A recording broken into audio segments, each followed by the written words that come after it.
Hello my dears, welcome back. So this video is for those brave souls out there who actually want to spend a little bit more time with me and just kind of hang out with me and learn a little bit more about where my inspiration came from for Spooky Sweets, my very first coloring book, if you don't know that yet. Let's go ahead and get on with it. So in this little walkthrough, I'm gonna go ahead and go through page by page and let you guys in on my thought process, my inspirations, everything about the book. It's just a little bit of insight into who I am as an artist and why I do what I do. So if you're gonna be purchasing the book and you're flipping through the pages, you kind of get an idea of what I was thinking. You know, if you're interested. If you don't care, that's fine too. You don't have to watch this video.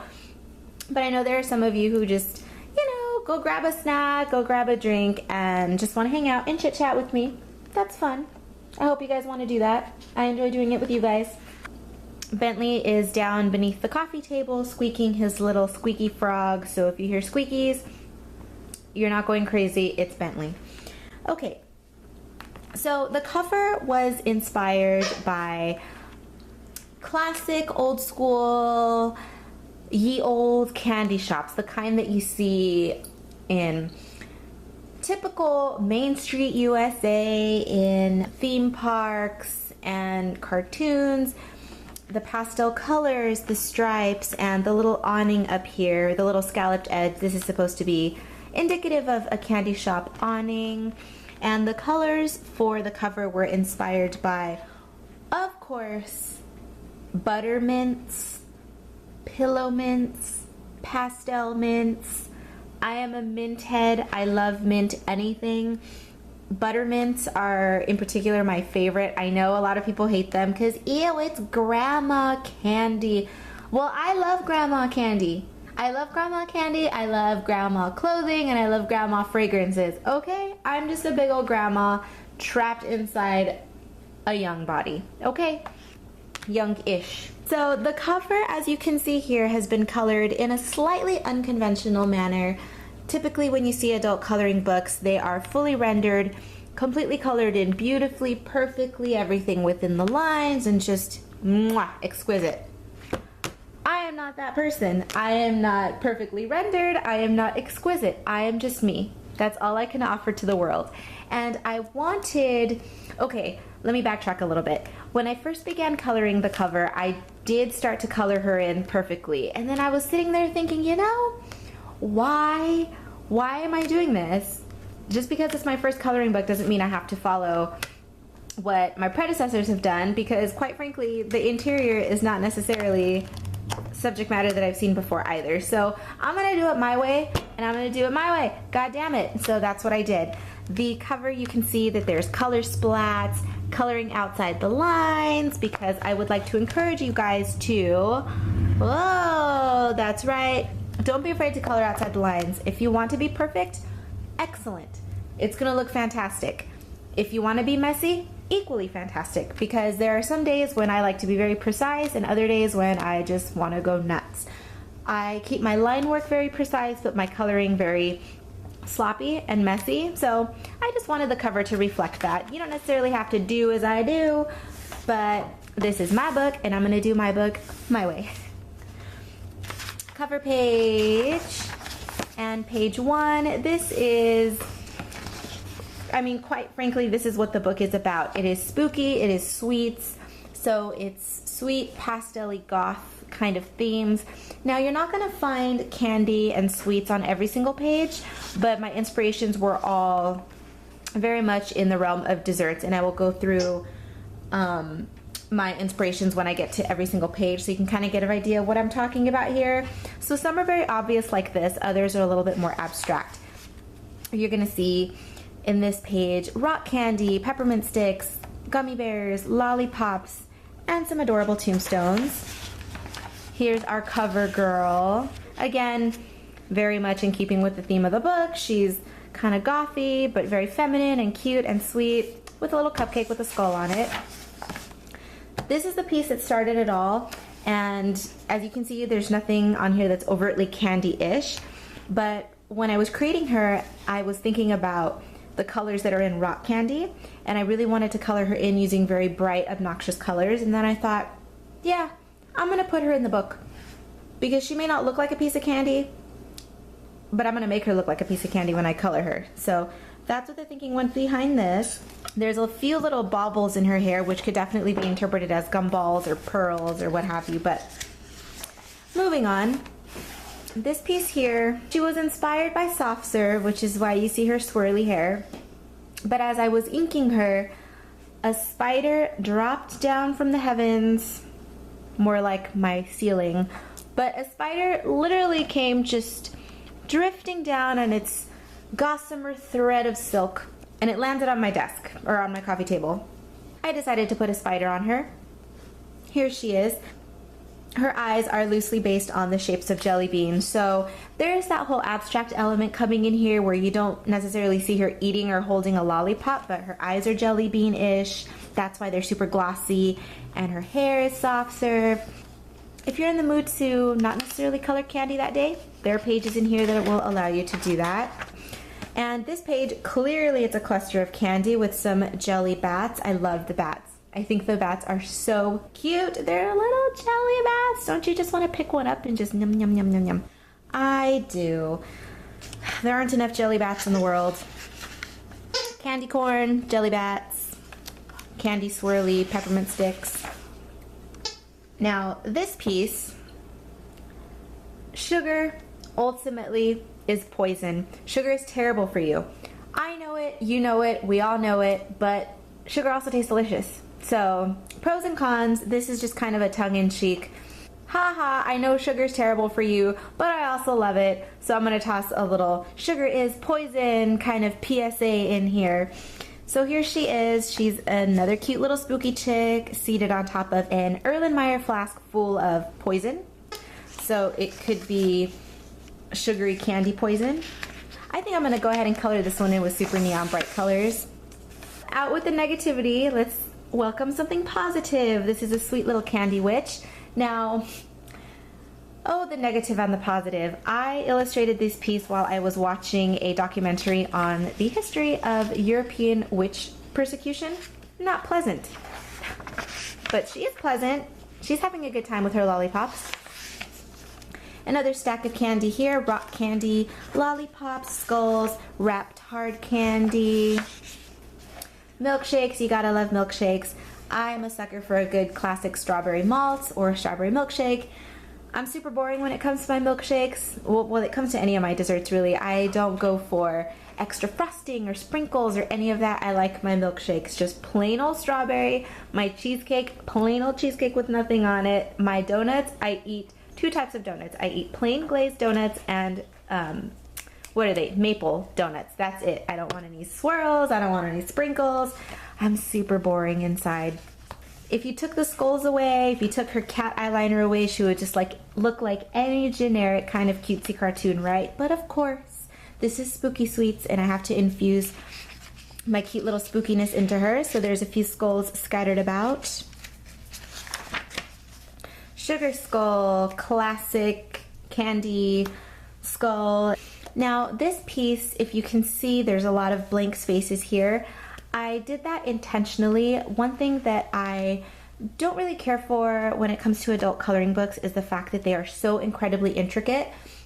They're overwhelming. They're intricate to the point of them being very overwhelming to me, and that stresses me out. And I understand that coloring books are supposed to be a means of calming yourself down and just getting zen and unwinding after a busy day, or if you're hopping on a plane or on a train somewhere and you just want something to do to pass the time, you whip out a coloring book and you go crazy.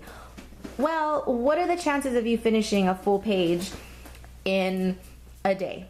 Very slim, right? So I wanted to create something that can be as simple or as complex as you want it to be. It has the trappings of something that can be extraordinarily detailed, but you can also keep it simple. You can take these flowers and just color them in with large fields of color and just leave them at that. Or you can go in and fill them in and then add your own details. So that's what I'm hoping people do with my book. I hope that they see what's in front of them, then they either use it as is or they go completely nuts with it. So you are completely free to do whatever you want. No such things as mistakes on my planet. Candy Devil, her frothy cotton candy hair, and candy sticks, gumdrops, just typical sweet gothy things. The lollipop page. This is one of the pages that I find to be a little bit questionable. I fear that there's some people out there who are going to take this to a lewd level. Guys, they're just lollipops. Don't read anything into it, okay? And these are actually lollipops that exist. When I was a kid, these were starting to fall out of favor. As a matter of fact, I don't really remember them past the age of maybe 5. So they were already dying out. These lollipops right here were just typical candy lollipops, and they came in an atrocious flavor. I believe it was just some generic kind of fruit mixture. It was pineapple, lime, and cherry, I believe. And they were very sharp. They were called Astro Pops or Rocket Pops. If somebody remembers, please let me know. But oh my goodness, my mother hated these because, for obvious reasons, kids would suck on them and then they would become these very sharp daggers, and they were awful. They were awful. In hindsight, they're awful, but when I was a kid, I didn't really see anything wrong with it, obviously. And these over here, I think you can still find these actually. I swear I've seen them at Disneyland in recent years, but these reminded me of unicorn horns. They were just swirly lollipops, which are very pretty. And I always loved to get these and those really huge, like, classic lollipops. And I would always get in trouble because I would beg and beg and beg for a lollipop. I would get it. I would take maybe 2 licks of it and then just leave it. And the aunts would come get it. And ugh, such a wasteful child. But the hearts I would always finish. I used to get these all the time when I was a kid on Valentine's Day, when kids would, this was back in the day when being a kid was fun. And in elementary school, when the kids would, when it was Valentine's Day, everybody would hand out like candy to each other and cute little Valentine cards. Nobody does that anymore. Nobody does that anymore because we're living in this crappy, paranoid, politically correct world where kids can't have fun anymore. But that is a tale for another day. Here's another beautiful, gothy lovely with her gigantic dreadlocks. Again, inspired by candy without being overtly candy-ish. Her hair, the stripes here, were inspired by, candy canes and candy sticks. Bat wings. I love bat wings. Frilly hair, sugar skulls, roses. A little on the complex side, so again, some of these pages are simpler than others. I want to give people the option of going really, really nuts and dedicating a ton of time per page to also creating things which are a little bit more simple, like this, which you can either fill in with full blocks of color, or if you're really, really insane and want to go in and color everything a different color, you can do that too. Can you tell what she's supposed to be? Probably not, right?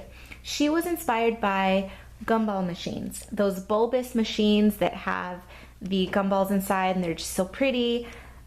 A little bit of a retro vibe with her retro hair. I was, again, in retro candy shop mode. Gumball girl, gumball-ish dress with, at least in my mind, they're gumballs. You can make them whatever you want.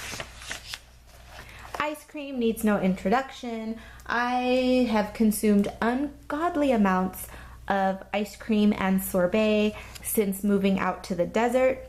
It's really quite disgusting how much ice cream and sorbet I've consumed. Thankfully, the weather is getting a little chilly and I can stop. Simple, gothy tiered cake. Some skulls. Slap a couple crosses on there for good measure, and roses. I like this piece. I think it's really cute. I think this one's one of my favorites. This one, yeah, one of my favorites, I think. Very simple. Oh, you guys, this piece is without a doubt my absolute favorite page in the entire book. She was, of course, inspired by swirly frozen yogurt and soft serve and rock candy. Rock candy is so beautiful, and it doesn't even taste good. Bentley, move. It's not even good. It's just sugar. it's sugar. Sometimes they put some artificial flavoring in it, but it's nothing special. But oh man, I love rock candy. Walking into a candy shop and seeing the jars of the rock candy, it's usually displayed in apothecary jars. When you walk into the shops and you see the apothecary jars full of these rainbow colored crystals and the sunshine is streaming through the window, oh, it just makes me so happy. I would love to decorate. I would love to buy some vases and put rock candy in it and use it as decorations, but I don't want to attract insects. But I love this piece. There's candy gems and crystals and these ring pop type situations happening down here. Oh, I love her. Love her. I think I might make a tote bag or a coffee mug or something with this piece on it, just for my own personal consumption. I am obsessed with her. I love this piece. This piece, very cute. It's clearly a gothy cupcake, and the stickers that I'm going to be packaging with the coloring book that I'm selling via my Etsy shop is going to contain a free little copy of this sticker. So cute. I know I keep saying it. I hate that I'm gushing over my own book, but this book gave me the opportunity to just let loose and draw cute things, and that's just something that I don't usually do. And I mean, when was the last time you saw me draw a cupcake? In the years of my being an illustrator, I've never just sat down and drawn cute inanimate objects like this. Whatever, I just wanted to go nuts and have fun. My donut girl, I like her too. I'm not a big fan of the sprinkles and the swirls and the frosting and the jelly filling and all that frippery when it comes to donuts. I am strictly a glazed donut or a maple donut kind of gal, but that doesn't mean I don't appreciate a super cute donut. So here she is with her little bouffant. I guess that's not really a bouffant, is it? Whatever, it is a very gigantic updo with her donuts. The very quintessence of spooky sweets, a jack-o'-lantern surrounded by candy, trick or treat, Halloween. Every day is Halloween on my planet, so of course I had to include a jack-o'-lantern in my book. She's practically naked. I don't have an issue with it, but I'm hoping that most parents don't care when they see this. I don't think a lot of people are going to be running out and purchasing this book for their kids, but it's fine. She's a tasteful kitty, right? She's a little sexy. She's a little on the sexy pinup side, but it's not lewd that she's naked, is it? I don't think so. And this piece was inspired by Swedish fish. I've never tasted a Swedish fish in my life, and when I mentioned that on my Facebook, you guys were so cute and left me replies telling me what Swedish fish tasted like. One of you in particular said, hey, Swedish fish tastes like the red Sour Patch Candy. I've tasted Sour Patch Candy before. I didn't care for them. So now I'm not so curious. Now I know what they taste like. Oh, I'm sorry. I'm drinking coffee out of my headhunter. Let me get him out of the way. And Day of the Dead, Dia de los Muertos goodness. Skulls, candles, roses, and candy. Oh, this beautiful frothy thing. Inspired by, of course, cotton candy. She's a sweet little gothy confection standing on the moon, and her hair is adorned with a death's head moth. And that brings us to the end. Here's your tester page where you can test your supplies. I didn't just want to toss in blank pages. I thought it would be fun to give you guys a nice little page that has a little bit of flourish on it for you to test your supplies. About me blurb where you can find me, Facebook, Instagram, and the hashtag. So if you color in your pages, you can hashtag them so I can see them. And of course, the back cover. Don't be afraid to color outside the lines. Don't be afraid. Okay, so that was quite long, and I commend you for sticking with me throughout the entire video. If you did, I highly appreciate you guys. I can say that until I'm blue in the face, and I don't know if it'll ever come across to you, but I really, really appreciate your support and your interest in all of my artistic endeavors. I hope you enjoy the book, and I will be coloring pages and filming the process, and I will be uploading those as I do it. I'm hoping for 1 or 2 pages per week, so look forward to that. I'm gonna take off now. Subscribe to my channel if you haven't already, and feel free to join me on Facebook and Instagram. I have a Twitter that I'm kind of getting acclimated to. We'll see. Also Snapchat, I can't get into it, but I'm trying, and I will have a list of my social medias either here or in the description box. Bye bye. I will see you guys next time. Thanks for watching.